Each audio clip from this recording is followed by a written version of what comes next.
Good evening, everyone. And first of all, thank you for giving me the opportunity to talk at this session. Right, so I'll be talking about the impact of depression and mood disorders and parental mental illness on children. And so when we see mothers with depression or any other psychiatric illness, in a busy clinical setting, we focus mainly on one thing, about the risk. Whether there's a risk of infanticide, filicide, is there a risk of abuse, or is there a risk of neglect? But there is a huge amount of literature that shows children of parents with mental illness, that risk of developing a lot of negative psychosocial consequences that we often do not look into in our clinical setting. So literature shows that of children of parents with mental illness, about 35% need referral to education and psychological services, about 7% need referral to family services, and an extremely high amount, almost 40%, need treatment from child and adolescent mental health services. And children of mothers with depression, they are at higher risk of developing depression as well as other psychiatric and social problems compared to the general population. And this is not due to the increased genetic risk per se. So these children of parents with mental illness, have often been labeled as invisible children because they have a high risk of developing psychosocial problems, but they are underserved by the mental health care system. This is because we know children do not seek services, mental health services on their own. They are usually brought by their parents. And if the parents are struggling with their own mental health issues, they will not see the changes or acknowledge the needs, mental health needs of their children. So because of this, these children rarely present to the services. But the good news is, if you provide family-friendly services, family-focused services to the parents and the family, it can reduce the impact on children for about 40%. Right, so we'll go into the details of effects of maternal depression on mental health of children. So as we all know, it starts with the effect on mother-child bonding. So there is research that shows that even mild or unrecognized depressive symptoms in the mother during the first 4 months after birth can cause disruptions in bonding. And they have found that there is no relationship between mother's depression and attachment after the initial 4 months. So this suggests that bonding has a window of opportunity, that it develops best within the first 4 months.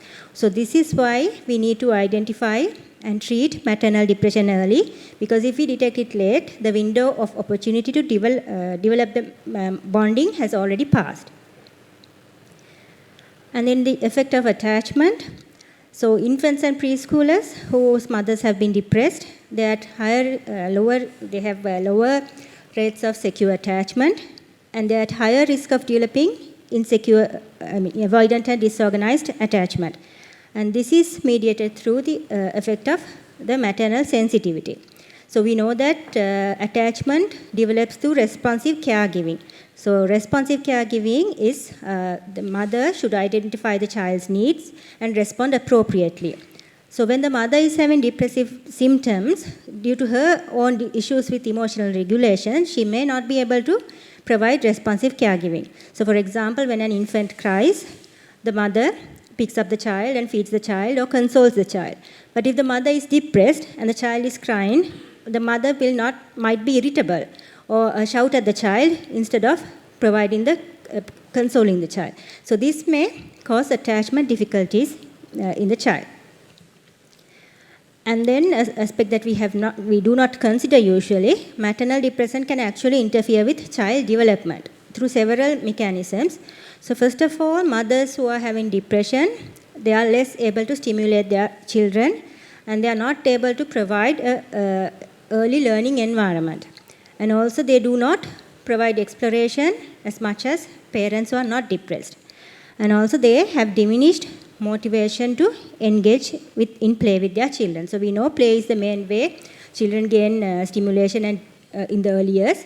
So all of these factors contribute to poorer developmental outcomes in children. So research shows that there are delays in all domains of development, and there are development delays in up to 11.8% of children in mothers with depression. So fine motor delays are increased by 4-fold, emotional developmental delays are increased by 6-fold, and there is also poor cognitive functioning in infancy and adulthood. And actually this poor cognitive functioning can last for long term, because a study they have done on 16-year-old boys have found that at that age, at 16 years, children whose mothers had postnatal depression, they had poorer cognitive scores compared to children whose mothers were not depressed. And also they have found that children whose mothers were hospitalized for mental illness during the preschool years, they are less likely to be school ready. So although we neglect this aspect, there's a huge impact of maternal depression on child development. And then maternal depression can actually cause sleep disturbances in the child. So from early life up to adolescence. So this is mediated by several mechanisms. So parents with depression, they have difficulty in setting sleep-wake routine. So we all know that it's sometimes difficult to get a toddler to sleep. So if the mother is depressed, they have difficulty in enforcing these bedtime routines. So as a result, the child may actually go to sleep later. And also children tend to get distressed at bedtime. And because the mothers with depression, they have difficulty in regulating their own emotions, they tend to be more depressed at the face of their children's distress. So they are more likely to be involved during their child's bedtime, and because of that, the infant's ability to self-regulate to sleep becomes less. And of course, children of mothers with depression, they are more likely to be physically aggressive. And also the presence of maternal depression is a predictor of children with ADHD developing conduct problems. And also there's increased risk of loud, rowdy behavior, alcohol use, and bullying among young males whose mothers are depressed. And of course, they are at more risk of developing internalizing problems. And some of this is related to the mother's illness itself, because they might feel afraid and anxious about the mother's illness. And we know that young children often tend to blame themselves for the problems of the family. So these young children often blame themselves for the mother's illness. And we know our culture also tends to blame the children's behavior. You know, it's because of you, your mother has got sick, right? So this itself can cause an added burden to the children. And of course, they may have, especially young children, they have difficulty in understanding mental illness, why their mother's behavior has changed. And they might fear that the same thing could happen to them. And older children, especially adolescents, may feel embarrassed about their parents' behavior. And so children whose mothers are depressed, they have higher risk of internalizing problems from preschool years up to early adulthood. And maternal depressive symptoms during preschool years is associated with emotional problems, separation anxiety, and social withdrawal. And during adolescence, it has increased risk of depression and anxiety disorders in the adolescents. So these internalizing problems are actually mediated through the effect on parenting. So mothers who are depressed, they are more likely to use psychological aggression during parenting. So they are more likely to yell and scold and label their children, call names. So that can predispose to internalizing problems. And also they are more likely to emotionally reject their children. And they have fewer positive interactions with their children, because they are, like I mentioned earlier, they are less motivated to play and engage in positive interactions. And also they have a higher degree of negative interaction and conflicts with their children. So all of these can lead to higher rates of internalizing problems in children. And also children of parents with depression, they are more likely to have at a higher risk of developing suicidal ideation, and especially where the mother has chronic and severe depression. And it's interesting that the children may have a higher risk of suicide even when the child is not depressed. Even when the child themselves is not depressed, they still have a higher risk of suicide if the mother is depressed. And then there are social effects. So this is one of the commonest social effects we see. parentification. So children of mothers with any mental illness, not just depression, they have more responsibility at home compared to children of the same age. They may need to monitor the parents' medication, they may be responsible for the younger siblings or the household chores. So they have less time to engage in normal age-appropriate activities, to engage with peers and schoolwork. So it may impair the child's social development. So this is a study we conducted in Sri Lanka to assess the impact of maternal depression on children using the SDQ. And we found that actually 14% of children have had abnormally high levels of hyperactivity, and 13% conduct problems, 12% emotional problems, and overall 10% met criteria for abnormal total difficulties in the SDQ.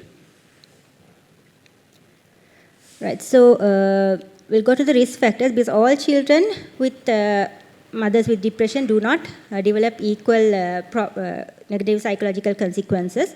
So low socioeconomic status of the family is a risk factor, because they have fewer resources and also low educational attainment. So if the mother has low educational attainment, they are also likely to be of poor socioeconomic service, have less resources. So all that can contribute to increased risk of psychological problems in the child.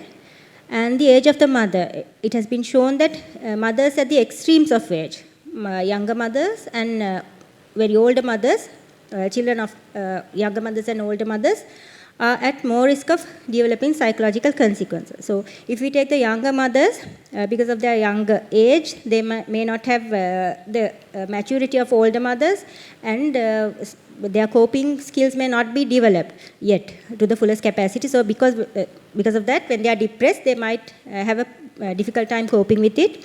And older mothers, at the other end, they may have a lot of physical comorbidities. So because of that, they might be tired anyway. And on top of that, when they get depression, they might find it more difficult to cope.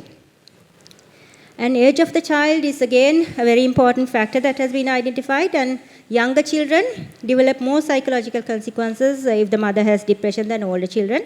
So there are several reasons for this. One thing is younger children are more completely dependent on their mothers, whereas older children, they have other contacts outside of home. They have friends, they have teachers, they are able to seek help from other relatives.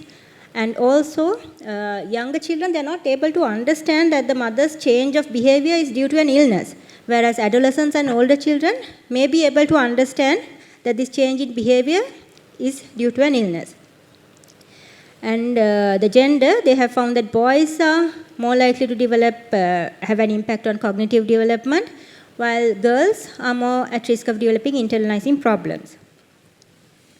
And of course, parents of single parent households, those children are at higher risk, as well as if the father has also a mental health problem or alcohol or substance use problem, and where there's a large family size.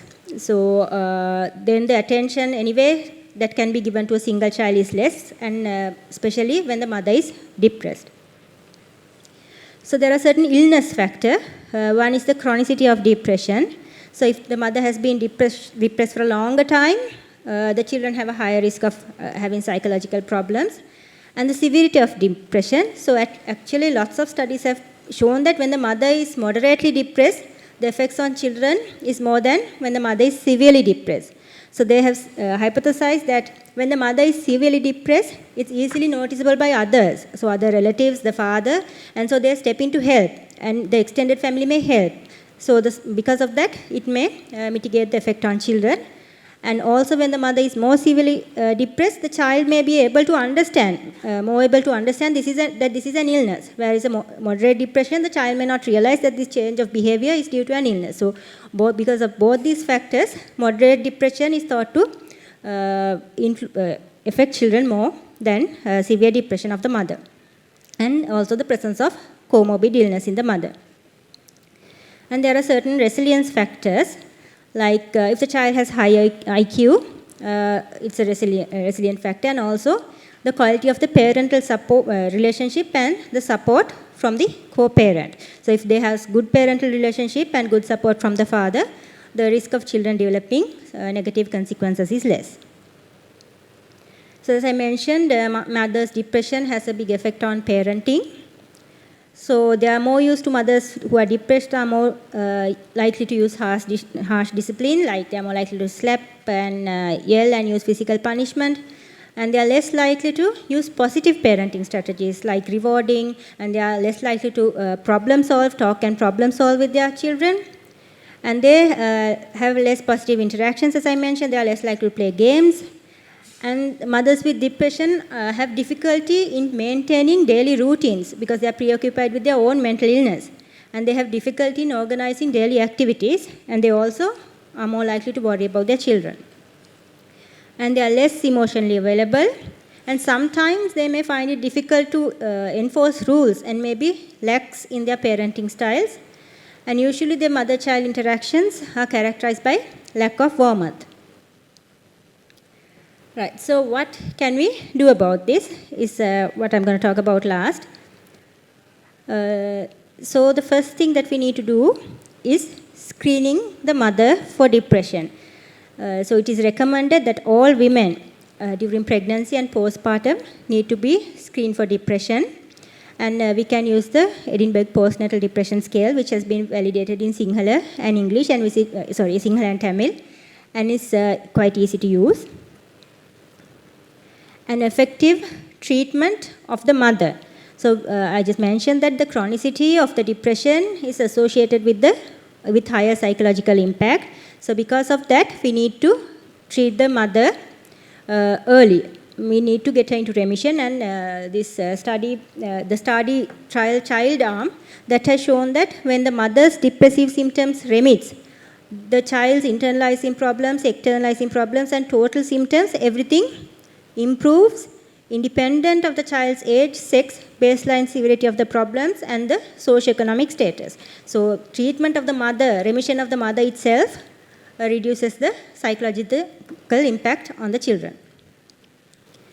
And screening for psychological problems. So in adult mental health services, you need to ask the parental status of the patient, and routinely ask mothers about concerns of their children. So simple questions like, is their child going to school? Are they having good school performance? Are they having any behavioral problems? A few questions like that you need to ask from the mother, because we know they might have, these children have a higher risk of developing psychological problems.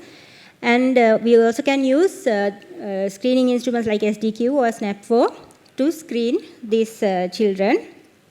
And in child and adolescent mental health services, we should do the opposite. Actually, when a child presents with mental health problems, we should screen the mother for depression. So because we also find that the mother is also depressed.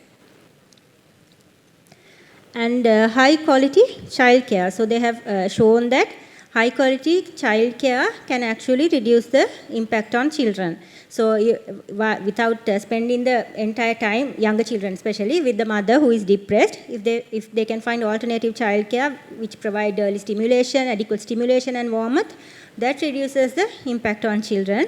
So in Sri Lankan setting, we can use the extended family to provide this support, provide stimulation and warmth.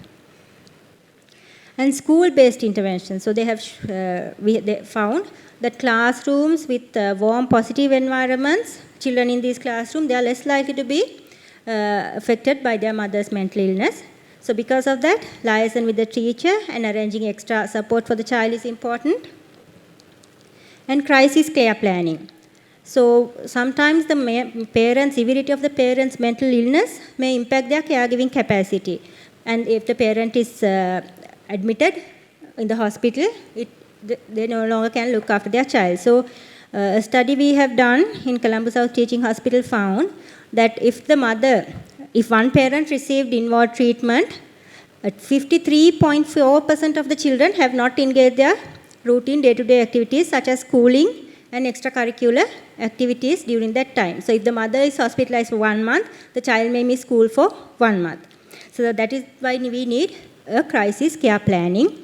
So crisis care planning is in high-risk patients who we think might need admission or might have impaired parental capacity, we need to identify another adult who is able to look after the child. If we shouldn't wait till the mother is actually admitted. We should have that plan. Who's going to look after the child? And this identified person should have the child's normal routine. They should know, so that the child's daily routine is not interrupted when the mother is at the hospital.